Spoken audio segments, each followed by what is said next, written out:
right, they told me I'm supposed to go up on stage, so I will follow rules for a change. Hi, everyone. Hi. So I want to get a show of hands here. How many of you all are in the healthcare industry?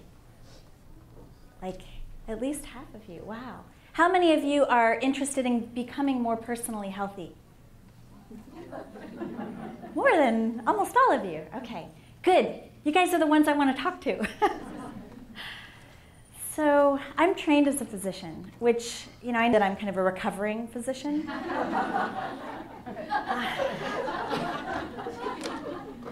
Yeah, my dad was a doctor. I grew up in hospitals, so I had a long history of influence from, you know, the healthcare industry itself about what healthcare is supposed to be, what health is. And I got to a point in my life where I suddenly realized we had it all wrong and that we were actually ripping people off. And this really pissed me off. So I want to give you a little background about what I mean when I say that. You know, when I did my training at Northwestern University, so I was seeing patients in inner city Chicago, and basically what I was trained by all of the medical school teachers and my residency directors and all of that was that in order to be healthy, you need to eat a nutritious diet. You know, you need to exercise, you need to get 8 hours of sleep, you know, these sorts of things that if our patients are sick, it's because they're not doing those things. They're not taking their vitamins, they're not taking good care of themselves. So in inner city Chicago, this looked pretty much like the truth. You know, most of our patients that were coming into our residency clinic, you know, it was sort of the public aid clinic. And most of the people that were coming in really, you know, they're eating junk food, they're smoking, they're not exercising, and really not taking good care of themselves. So I sort of believed that model, that that's what it takes. And if you were to eat a nutritious diet and exercise daily and get enough sleep and take your vitamins and not smoke and not drink and not do all these other things that, you know, can make you sick, then you'll be well. And then I moved to Marin. And I joined an integrative medicine practice in Marin. And all of a sudden, I realized that everything that I had been taught was not completely wrong, but not enough. And that that definition of health, while important, was not the end-all be-all of being healthy. So all of a sudden I realized that my patients there, you know, they had personal trainers, they're raw vegans, they're drinking their green juice every day, you know, they're going hiking up the mountains, you know, they're getting 8 hours of sleep, they're taking 20 supplements a day, they're spending a fortune on their health care, and they were sick as dogs. And I'd look at these people's charts, and there's like 20 diagnoses, and I couldn't figure out what are we missing? Like, they're doing everything right. So I started asking people. I was blessed in that practice to have a full hour with my patients. This is after leaving my clinical practice in San Diego, where I was expected to see 40 patients a day. So it was really a blessing to be able to talk to my patients. And I started saying, what does your body need in order to heal?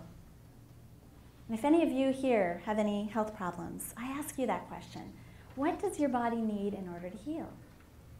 When I started asking that question, I thought people were going to give me treatment intuitions. Like, you know, I think I'll skip the Prozac and try the 5-HTP instead.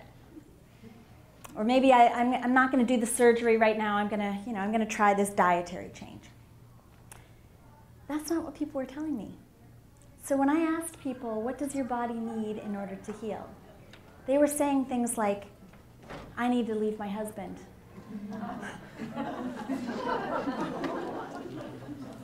I need to move to Santa Fe and go to art school.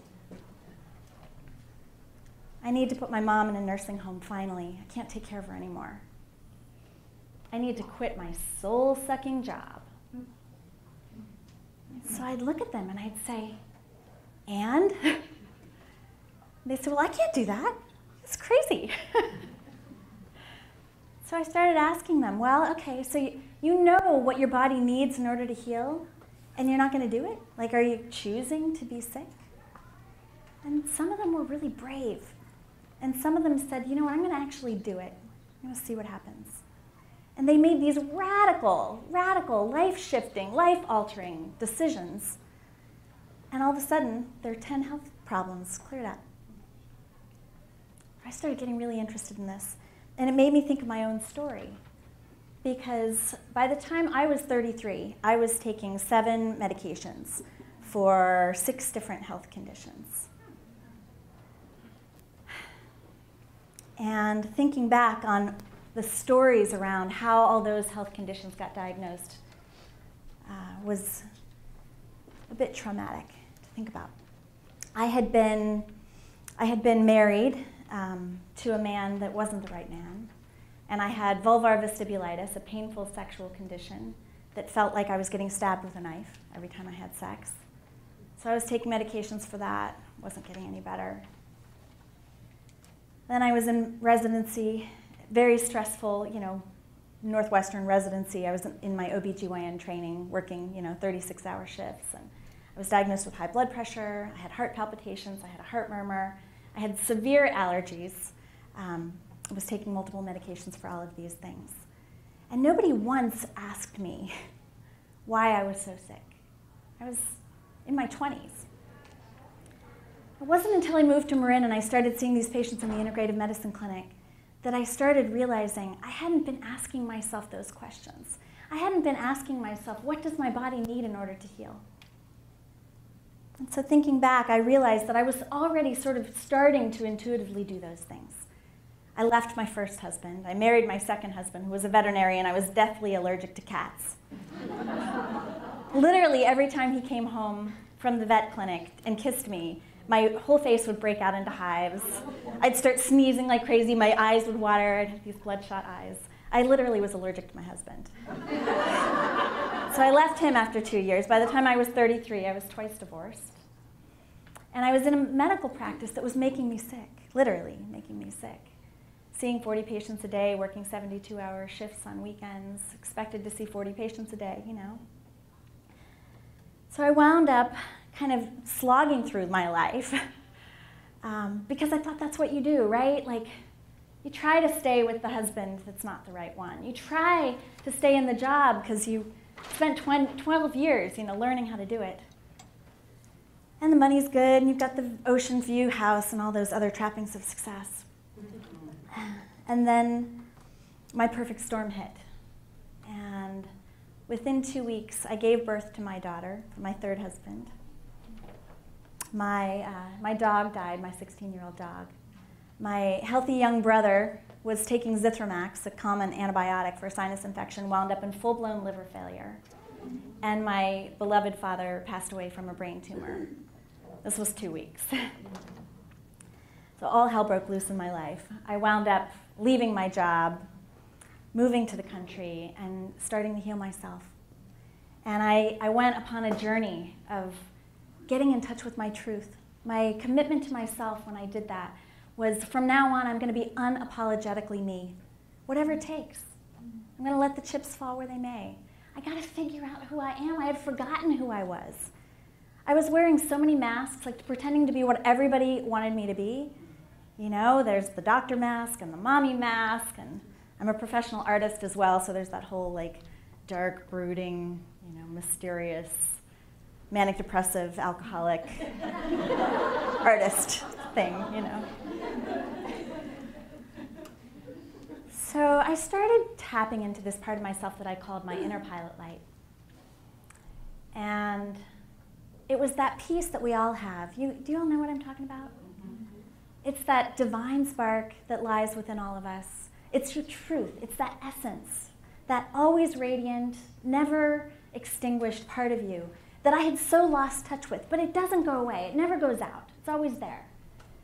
And I just started listening to that truth. And it was so quiet in the beginning I could barely hear it. I was so used to hearing the voice of my fear. And my fear was so loud. It was like, my God, if you quit your job, everybody's going to think you're crazy. You're going to lose your money. You're going to lose your status. My husband has never worked since I've been with him, so I'm the sole breadwinner. I just had a baby when I quit my job. I was like, what in the world am I doing, right? Like my fear voice, I call it my gremlin. My gremlin was so freaking loud. And my inner pilot light was just this little teeny whisper that was like, it's okay, baby, you can do it. So I kept listening to that voice more and more. And I came to the realization that therein lies my healing. And after 2 years of listening to that voice, I was down to half the dose of one of my medications. And I started teaching that. I started blogging. I blog several places on the internet, on lissarankin.com and on owningpink.com, which is the women's health and wellness website that I started, where we have about 40 other writers that write about that sort of thing. And as this was happening, I realized that as that voice was getting louder and louder, my body was getting healthier and healthier. I was getting happier and happier. And I was just blogging about that, just kind of telling people my own story, and other people started to do the same. And they started writing me their stories and telling me about how they were healing their cancer, how they were healing their lupus, how they were healing their multiple sclerosis, how just by listening to that inner pilot light, I got really curious. So by this point, I was fascinated. I had left, this was about 3 years out of my practice, and I got really fascinated with what exactly it is that makes us well and what exactly makes us sick. And so I started digging into the medical literature. And I have a book coming out in May with Hay House called Mind Over Medicine, Scientific Proof You Can Heal Yourself. And it's based on the findings of this research. And what I discovered by digging into the medical literature was, first off, nobody had taught me this stuff in medical school or residency. Again, I'm still recovering from my frustration with that. It would have been nice to know. But nobody told me that all over the medical literature is proof that in order to be healthy, it's not enough to just have a healthy diet, exercise, all of those things that we associate with healthy living. That in order to be healthy, we have to have healthy relationships. We have to have a healthy professional life. We have to express ourselves creatively. We have to be sexually stimulated and satisfied. We have to be spiritually connected. We have to be mentally healthy. We have to get in touch with that inner pilot light within each of us and drown out the voice of our fear so that we can actually tap into our truth. And when we do, we activate physiological mechanisms in the body that help the body repair itself. The body's made to repair itself. You know, we have broken proteins all the time, DNA gets screwed up, cancer cells show up every day. And we have these biological repair mechanisms. But when we're listening to our fear, we trigger what's called the stress response, the fight or flight response. It's that something's wrong, we are under threat, and as long as that stress response is stimulated, the body's self-repair mechanisms are flipped off. The body's not concerned about, preventing cancer if it thinks you're getting eaten by a lion. So under the fight or flight response, your body is just trying to save the day, right? All it's trying to get through is the next hour. So it doesn't worry about preventative medicine. In order to turn on those self-repair mechanisms, the body has to be in a state of relaxation. Herbert Benson wrote a book in the 70s called The Relaxation Response about all of his research at Harvard that looked at dozens of diseases and how they're affected by stimulating the relaxation response with things like meditation, with things like creative expression. I'm an artist, so for me, my meditation is very much in the art studio. With things like hiking, exercising, many of us find our meditation in other ways. With sex for some people. All of these things that help juice us up, that light up our inner pilot lights, that remind us that we already know what the body needs in order to be well.